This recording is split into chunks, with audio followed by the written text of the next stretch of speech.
Ayan, so magandang umaga po sa ating lahat. So, kalabitin mo ang katabi mo.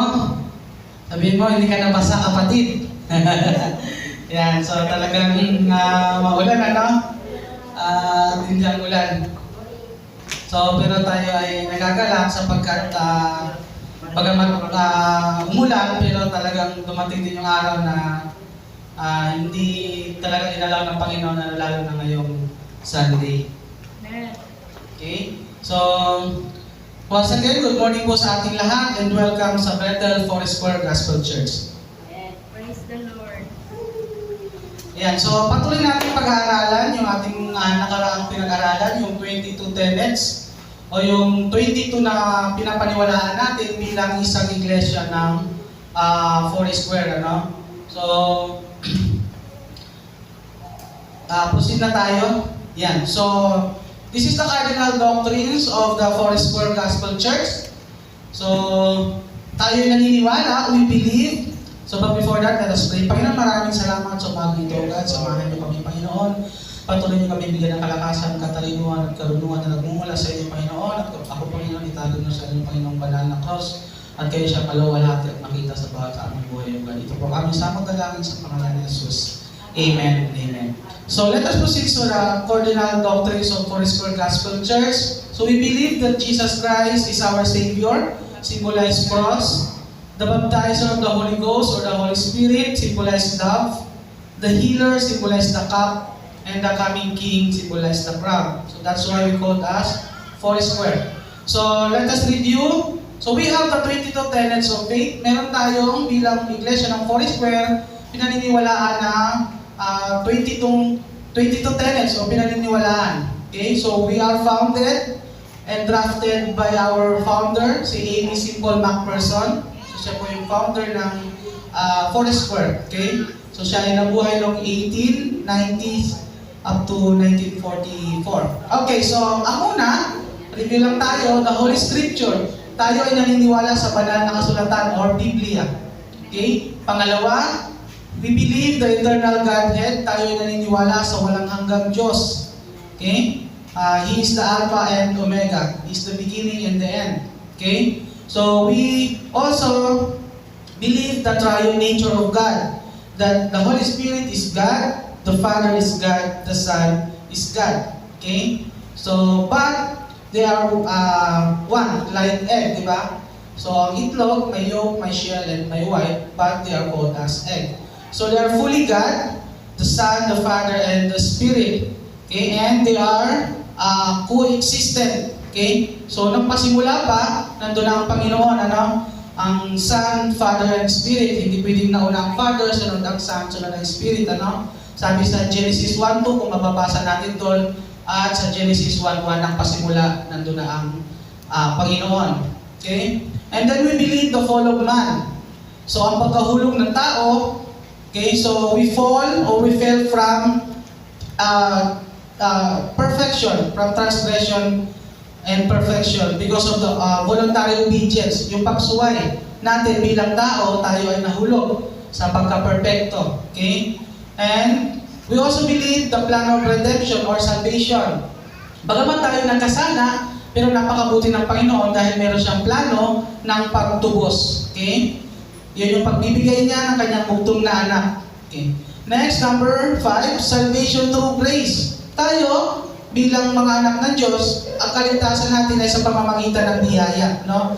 Kasi hindi tayo mga Israelites, ang mga Israelita kasi, ang kanilang kaligtasan sa pamamagitan ng, dahil sila yung mga anak. Ano? Next, gusto tayo sa number 6, repentance and acceptance. So, sa pamamagitan ng pagsisi at pagtanggap sa Panginoon, tayo ay kanyang mababago. And the new birth, ang bagong pagsilang, naniniwala din po tayo na sa pamamagitan ng pag-repent and accept as our God, Jesus Christ as our Savior. So, we have the new birth, ang bagong pagsilang. We are the new creation in Christ alone. Next, daily Christian living. So tayo ay naniniwala sa pang-araw-araw na buhay ng Kristiyano. And we also believe in water baptism and the Lord's Supper. Ang bautismo at ang huling hapunan ng Panginoon. We also believe the baptism of the Holy Spirit, ang bautismo ng banal na Espiritu. Ito po ay talagang kahit saan ay pwede tayong bautismuhan ng banal na Espiritu. Okay? So, next, the Spirit-filled life, ang buhay na puspos ng Espiritu. Okay? So, iwasan natin yung pagnanasa ng laman. Sa pagnanasa ng laman, hindi lamang po yung mga sexualidad.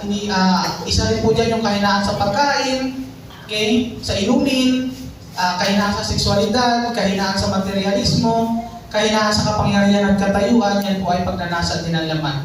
Okay? Dapat makita sa atin yung number 12, the gift and fruit of the Spirit. Yan. Okay? Ano ba yung gift? Dapat meron tayong wisdom, knowledge, faith, healing, miracles, prophecies, discernment, speaking tongues, or interpretation of tongues. And dapat makita din sa atin bilang Kristiyano ang fruit o prutas ng banal na Espiritu, yung bunga. Okay? Dapat meron tayong love, joy, peace, long-suffering, gentleness, goodness, faith, meekness, and temperance. Okay, we also believe in number 13, moderation, kahinhinan. Okay? So, sabi sa Philippos 4:5, ipadama ninyo sa lahat ang inyong kabutihang loob, malapit ang dumating ang Panginoon. So, let us proceed sa number 14, divine healing. Ito na po tayo. Banal na pagpapagaling. We as a Foursquare, naniniwala po tayo, okay, sa divine healing. We believe that the divine healing is the power of Christ to heal the physically sick in an answer to the prayer of faith. Sa pamamagitan po ng ating pananampalataya, tayo ay naniniwala sa divine healing. Sabi sa Santiago 5:14-16, may sakit ba ang sino man sa inyo? Ipatawag ninyo ang matatandang pinuno ng iglesia upang ipanalangin siya at pahira ng langis sa pangalan ng Panginoon. Pagagalingin ng Diyos ang may sakit dahil sa panalangin may pananampalataya. Palakasin siyang muli ng Panginoon, at kung siya ay nagkasala, patatawarin siya sa kanyang mga kasalanan. Kaya nga ipagtapat ninyo sa inyong mga kapatid ang inyong mga kasalanan at ipanalangin ninyo ang isa't isa upang kayo'y gumaling. Malaki ang nagagawa ng panalangin ng taong matuwid. Okay? So, amen? So, sabi po dyan, may sakit ba ang sino man sa inyo? Ipatawag ninyo ang matatandang pinuno ng iglesia. Kaya tayo, dito sa Foursquare, talagang minsan ina-assign natin yung mga elders natin para ipanalangin. Okay? Kasi tayo naniniwala sa divine healing. Kasi sabi dyan, malaki ang nagagawa ng panalangin ng taong matuwid. Okay? So talagang ang prayer po ay talagang very powerful. Naniniwala po tayo dyan. Okay? So next, proceed tayo sa number 15, the second coming of Christ. Naniniwala ba tayo doon? Amen. So ang muling pagdating ni Kristo, we believe that the second coming of Christ is personal and imminent. Naniniwala tayo na ang pagdating ni Kristo ay personal at anumang uri o anumang araw o anumang oras. Okay? So personal po, hindi po talagang makikita po na naniniwala po tayo na personal siyang darating. Okay? Katulad ng pagbaba niya nung una. Okay? So second coming, sabi sa unang Thessalonica 4:16-17, sa araw na iyon ay maririnig ang tinig ng arkanghel at ang tunog ng trompeta ng Diyos. At ang Panginoon mismo ay bababa mula sa langit na sumisigaw, at ang mga namatay ay na sumasampalataya kay Kristo ay bubuhayin muna. Pagkatapos tayo namang mga buhay pa at natitira ay titipuin sa alapaap kasama ng mga binuhay upang salubungin ang Panginoon sa himpapawid. Sa gayon makakapiling natin siya magpakailanman. Okay? So, sa pagdating po ng Panginoon, yung mga patay ay bubuhayin at yung mga buhay pa, okay? So, sasalubungin natin yung Panginoon. Okay? So, yun po yung second coming. So, yung mga patay po, sila po ay magkakaroon ng laman.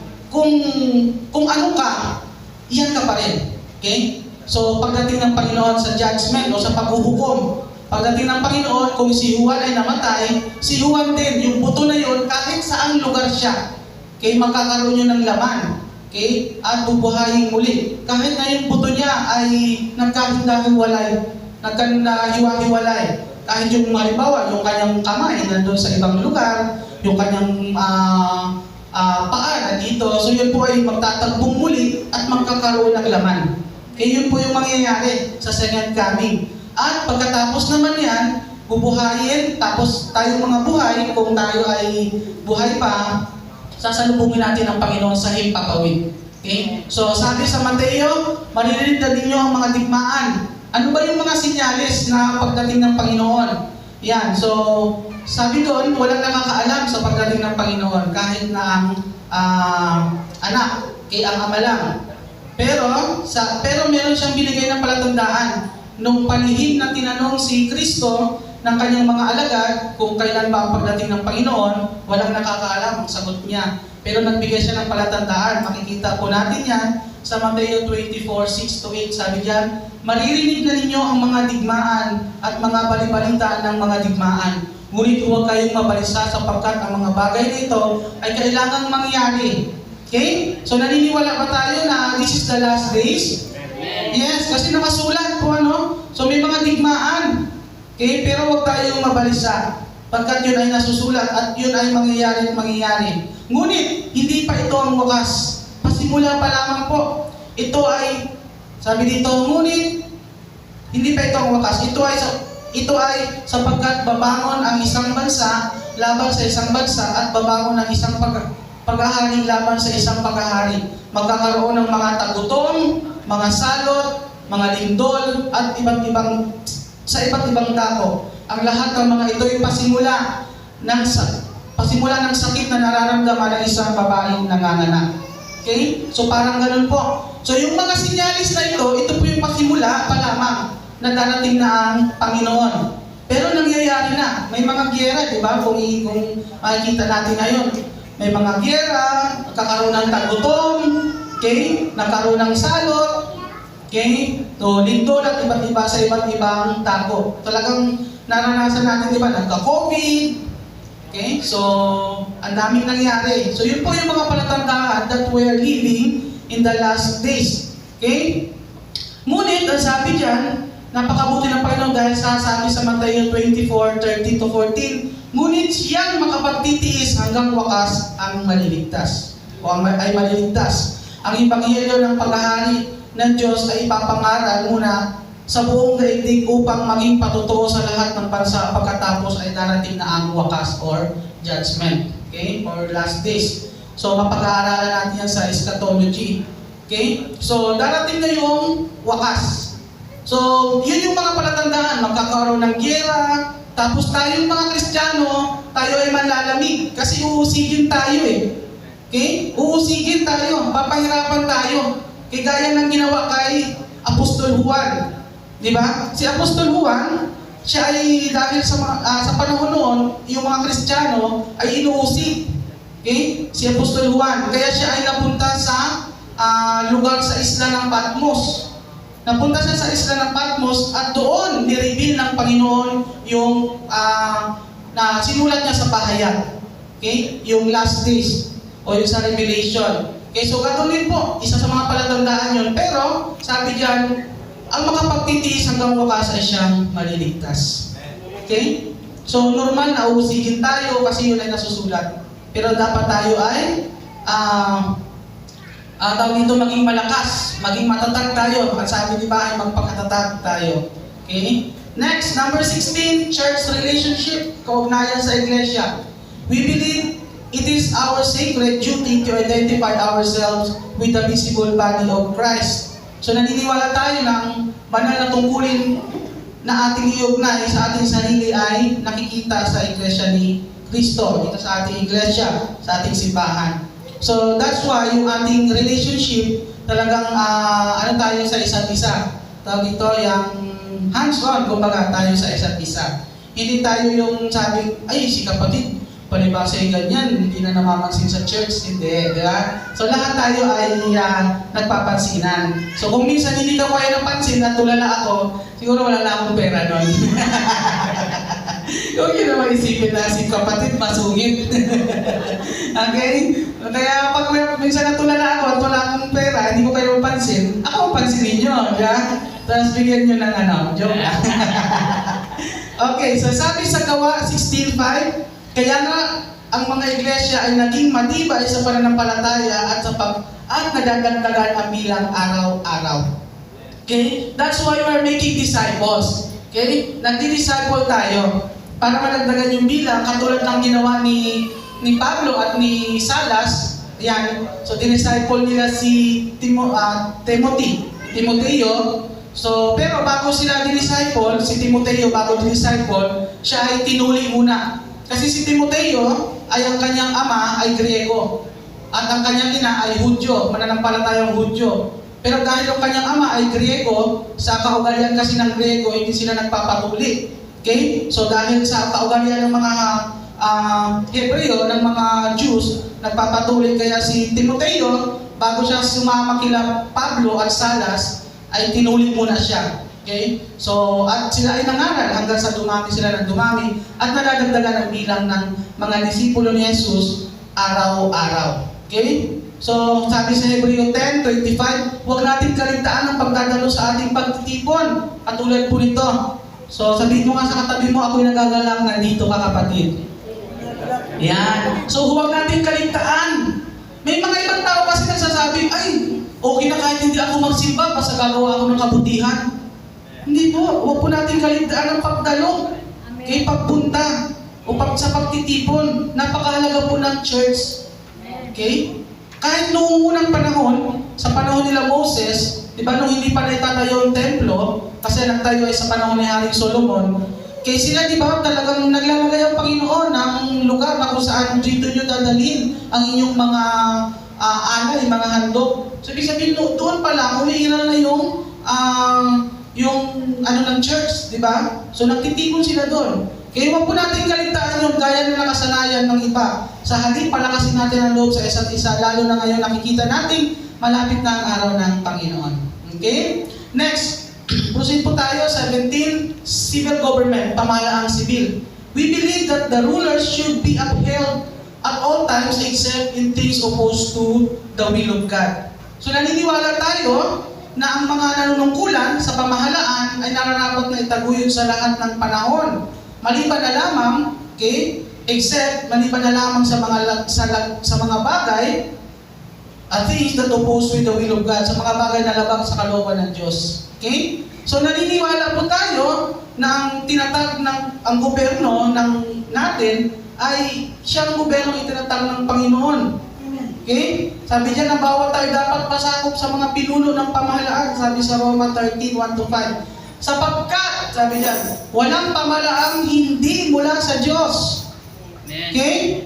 So naniniwala tayo na lahat ng pamahalaan ay mula sa Diyos. Amen? Amen. Maliban, pero may except doon, maliban na lang sa ginagawa ng pamahalaan na labag sa ating saligang sa kautusan ng Panginoon, di ba? Halimbawa, kaya nga wala sa atin sa Pilipinas abortion, di ba? Pag-abort, kasi labag yan eh. Okay? Pagpapatayan ng pagkikitil ng buhay. Okay? So, ang Panginoon lang ang may authority na kumuha at magbigay ng buhay. Okay? So, sabi sa Roma 1-5. Next, the final judgment, number 18, ang huling paghatol. Naniniwala tayo bilang isang Foursquare, we believe that all shall stand someday before the judgment seat of God and there receive eternal life or death. So naniniwala tayo na ang lahat ay tatayo balang araw sa luklukan ng paghatol ng Diyos at doon ay tatanggap ng paghatol kung tayo ba ay buhay na walang hanggan o kamatayan. Naniniwala po tayo na lahat tayo. Kasi sabi sa Biblia na lahat ay bubuhayin at aharap sa Panginoon. Kung wala ka sa aklat ng buhay, tatapon ka doon sa impyerno, sa dagat-dagatang apoy. Kung ikaw ay nakasulat sa aklat ng buhay, doon ka kasama ng Panginoon. Saan tayo doon? Diba? So, the final judgment, naniniwala po tayo sa huling paghatol. Sabi sa 2 Korinto, sapagkat lahat tayo haharap sa hukuman ng Kristo at tatanggap ng nararapat ayon sa ating gawang mabuti o masama nang tayo'y mabubuhay pa sa katawan ito. Okay? So, haharap po tayo sa Panginoon. Kahit na sabihin natin, ay magawa na lang ako ng kasamaan kasi mamamatay din naman ako. Hindi po. kung ikaw mismo namatay na yan, bubuhayin ka ng Panginoon. Kung ano yung laman mo, magkakaroon ka rin. Okay, at haharap tayo sa Panginoon. Okay, kung ang pangalan mo ay Juan, si Juan po ang haharap. Kahit na sabihin namatay na si Juan, pagdating ng panahon, si Juan pa rin po. Okay? So, ganun po. Pagkatapos nito, sabi sa pahayag, pagkatapos nito, nakita ko isang malaking tronong puti at ang nakaupo doon. Naglaho ang langit at lupa sa kanyang harapan at hindi na nagpakita pang muli. So, yun yung pakitain ni Juan. Okay, nung nagsulat siya sa isla ng Patmos. Okay? So, nakita niya na nakaupo ang Panginoon.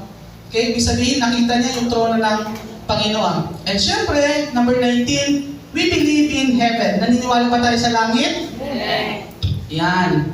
Okay? So, usually, mga babae naniniwala dyan sa langit. We believe that heaven is the glorious eternal home of born again believers. So, naniniwala tayo na ang langit ay ang maluwalhating tahanan ng ipinanganak na muling mananampalataya. So, naniniwala po tayo sa langit. Iyan ang dahilan kung bakit sila ay nasa harap ng trono ng Diyos at naglilingkod sa Kanya sa templos araw at gabi. At ang nakaupo sa trono ay siyang kukupkop sa kanila. Hindi na sila magugutom. Yan po ang mangyayari sa atin kapag tayo ay nasa langit. Hindi na sila magugutom ni mauuhaw man. Hindi na rin sila mabibilag sa araw ni mapapaso ng anumang matinding init. Yan sabi sa pahayag. Tapos sapagkat ang kordero nasa gitna ng trono ang magiging pastol nila. Napakasarap pa no, imagine mo. Hindi ka na maiinitan, di ba? So kung isipin mo yung aircon, napaka-komportable. Di ba? So kaya sikapin po natin na mapunta tayo sa langit. Amen. Okay? So, yun. Hindi tayo magugutom, hindi mauuhaw man. Ang gagawin lang po natin doon, magpupuri at magpupuri sa Panginoon. Okay? So, sinerge ko yung langit, ano ba yung tsura ng langit? So, ayon sa pahayag, makikita natin yan sa pahayag 21, 12 to 14. Yan po yung tsura ng langit, parang ganyan. Sinerge ko siya sa AI. Kasi ang sabi doon, meron siyang malapad na mataas na pader at nakasulat ang 12 lahi ng Israel at sa bawat ay parang meron siyang pinto. At sa bawat pinto na yun, meron 12 na pinto. So parang ganyan daw siya. Ang saya, no? Sarap pa, no? Na dyan tayo. So sikapin po natin. So sa pahayag 21, 12, 14, pwede pong pakibasa sa pahayag. Sa last na yun.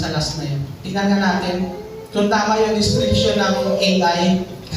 Nag-AI muna tayo. Sa pahayag 21, chapter 12 to 14. Chapter 20, verse 12 to 14. Sa pinakahuli na po. Anong sabi niya? Go kayo. 21, 12, 14. Opo, sige. Ang lusod, ang kalibutan na mataas, matibay sa lugar. Lumay daling dalawang pintuan, bawat pintuan ay may kapapantay na anghel. Nakasulat sa mga pintuan ang pangalan ng dalawang lahi ng Israel. Tatlo ang pinto sa bawat panig ng pader. Tatlo sa silangan, tatlo sa hinaga, tatlo sa timog, at tatlo sa kanila. Ang pader ay may dalawang kondaksyon bato. Tapos tatlo ang dalawang pangalan ng Ustaw. Okay, so yun po mataas na pader, mayroon 12 pintuan, so parang ganyan siya. So sa bawat pintuan may anghel. Okay? So kaya kung makapunta ka sa unang pintuan, katakas ka, nangarangin ka pa rin sa ikalawang pintuan. Oy! Kala mo makalusot ka. Ay, parang ganyan. So parang ganyan din daw. O yan, parang ganyan. Okay? So sikapin po natin mapunta. Nakapiling natin ang Panginoon. Siyempre, kung merong heaven, meron din pong hell. Okay? We believe in hell o sa impyerno. We believe that hell is the place of eternal torment for all who reject Christ as our Savior. So, sinerge ko siya parang ganyan daw. Okay? Yan ay ayon sa pahayag 20, 10, at saka 15. Sabi dyan, at ang diablong nagdadaya sa kanila ay itatapon sa lawa ng apoy at asupre na pinagtapunan din ng sa halimaw at buwan na propeta. Pahirapan sila doon sa araw at gabi magpakailanman. Sabi sa 15, ang sinumang hindi nakasulat ang pangalan sa aklat ng buhay ay itatapon sa lawa ng apoy. Okay? So sikapin po natin na yung ating mga pangalan ay nakasulat sa aklat ng buhay upang hindi po tayo matapon sa dagat-dagatang apoy. Okay? So, tanong, meron na bang nakatira sa hell? May tao na ba doon? Meron na kaya? Okay, so sa ngayon, wala pa po. Okay, kaya si Satan, naghahanap siya ng kasama. Kasi napakalaki ng impyerno eh. Kaya si Satan naghahanap ng kasama na gusto ko dapat masaya dito sa impyerno. Naghahanap siya ng kasama, kaya tayo, huwag po tayong magpadala. Di ba? Talagang, sa ngayon po, wala pa pong laman ang impyerno.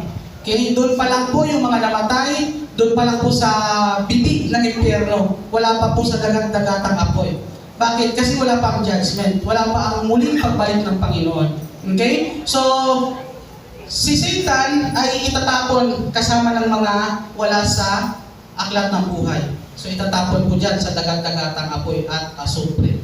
So, ganyan po. Walang humpay na pag-iyak, pagnangis, at sakit. Okay? Kung ang kabaligtaran ng kanina, di ba, sabi doon sa langit, tayo ay hindi na magugutom ni mauuhaw. Dito naman kabaligtaran kung dito mapunta. Magugutom po. Mauuhaw at walang humpay na sakit. Di ba, imagine mo lang, magkapipsa ka nga lang sa puwet, di ba? Sakit-sakit na. Hindi ka na makagalaw ng maayos. Di ba? Magkakulani ka. O kung anong sakit. So, ito walang hanggang sakit. Okay? So kaya sikapin po natin na tayo ay makapili ng Panginoon.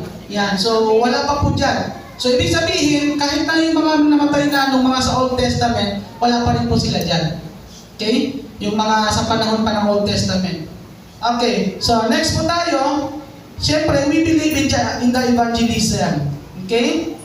So we believe that soul winning is the most important responsibility of the church. So that's why nag-share tayo ng ebanghelyo. Okay? Sabi dyan sa Santiago 5:20, ito ang tandaan ninyo, sino ka makapagpabalik sa isang makasalanan mula sa kanyang pamumuhay, maling pamumuhay ay nagliligtas ng isang kaluluwa sa kamatayan at nagpapawi ng maraming kasalanan. So sikapin po natin na makadala tayo sa trono ng Panginoon. Kahit na yung mga, sikapin po natin, lalo na yung mga pamilya natin na hindi pa nakakakilala sa Panginoon, sikapin po natin na mashiran sila ng gospel. Okay? Kasi ayaw naman natin na yung tayo nandun sa langit, tapos yung pamilya natin, di ba, nandun sa impyerno o sa hell. Di ba? Sino bang gusto nun? So, sikapin po natin. So sabi dyan, sinasabi ko nga sa inyo, gayon ang kagalakan ng mga anghel ng Diyos dahil sa isang makasalanan tumalikod sa kasalanan. Kapag may isa po tayong kumbaga, isang pamilya natin na nadala natin sa Panginoon, libo-libong mga anghel ang natutuwa. At may reward po yun sa Panginoon. And last, tithes and offering. So naniniwala tayo sa ikapo. We believe that the method ordained of God for the support and spread of His cause is by giving of tithes and free will offering. So makikita po natin yan sa Malakay 3:10, yung tithes, at yung offering naman makikita natin sa 2 Corinthians 9:7. Okay? So kaya tayo kapag nag-challenge ng tithes and offering, bakit sabi natin na lang Malakay 3:10? Okay? So doon po kasi napapakita na ibigay natin ng buong-buo yung ating mga ikasampung bahagi, 10% ng ating pinagkakakitaan. Tapos sabi naman sa 2 Korinto, mahal ng Panginoon ang nagbibigay ng may kagalakan sa puso. Okay? So that is our 22 tenets. Yan po yung 22 na pinaniniwalaan natin bilang isang Foursquare. Okay? So sa sunod po na ating pag-aaralan, ay siguro baka magpa-quiz muna ako, mag-review kayo sa sunod na sa Discord, tapos pirmahan ko lang yung cheque, yung pinakamataas, siya makakakuha ng cheque. Okay? So, ayun pa, kaya mag-review po tayo sa susunod dahil wala tayong oras. Okay? So, sana po may natutunan tayo. Panginoon, maraming salamat sa umagang ito, Ama, na patuloy mo kami sinamahan, O God. Salamat, Lord, dahil kami, Panginoon, ay patuloy mo binigyan ng karunungan, katalinuhan na nagmumula sa inyo, Panginoon, upang maunawaan namin, Panginoon, kung ano man, Panginoon, yung aming pinaniniwalaan, O God. Maraming salamat, Lord, sa wisdom na pinagkaloob sa bawat sa amin, Panginoon. Sa aming pangalawang gawain, samahan niyo kami, Panginoon, kaya siyang mamuna sa bawat sa amin, O God. Ito po aming samong dalangin sa pangalan ni Jesus. Amen and amen. Morning po.